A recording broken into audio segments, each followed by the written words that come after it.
Et c'est la suite. On continue les contes des sages chamans. Et on est sur l'histoire Uruk ou l'amour chaman.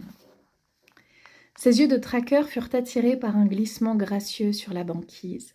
Il entendit des voix cristallines et des rires aussi purs que Cagnac, la neige légère.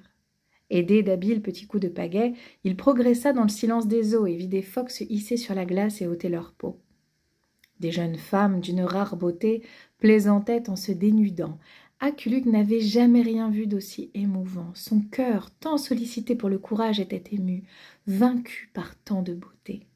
Il s'approcha encore, elle dansait face au soleil. Est-ce l'instinct du chasseur, l'amour naissant ou les deux qui l'assaillirent?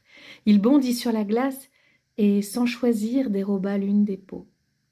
Quand les filles phoques se dispersèrent en hâte, reprenant vêtements et forme animale, quand elles plongèrent, il n'en resta qu'une devant lui. La jeune femme était éblouissante. Ses cheveux ondulaient en vaguelettes. Sa respiration de sauvageonne soulevait sa poitrine. Elle avait de grands yeux noirs, sensuels, profonds comme les abysses. Elle soutint le regard du chasseur. « Femme, je suis Aculuk. Oublie le monde d'où tu viens, je prendrai soin de toi. » Comment peut-on oublier l'océan, le monde où la déesse tient sa maison? Sois mon épouse, quand cet été auront passé, je te rendrai ta peau et même ton monde. Si tu le désires encore, tu partiras. Je serai ton épouse puisque tu m'y obliges. Quand cet été auront passé, je ferai selon mon désir. Aculuk le chasseur connut les regards doux et sauvages. Il aimait entendre le rire de sa femme phoque et la regarder danser sur les mousses épaisses de l'été. Bientôt ils eurent un fils, Uruk. Il glissait comme aucun autre sur la banquise. Il avait la peau lisse et semblait toujours enduit de graisse. Il était un peu trop gras pour un Inuit, mais aussi souple qu'un jeune phoque.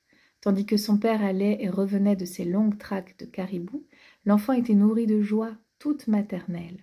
Sa mère lui contait ces histoires où les animaux sont les égaux de l'homme.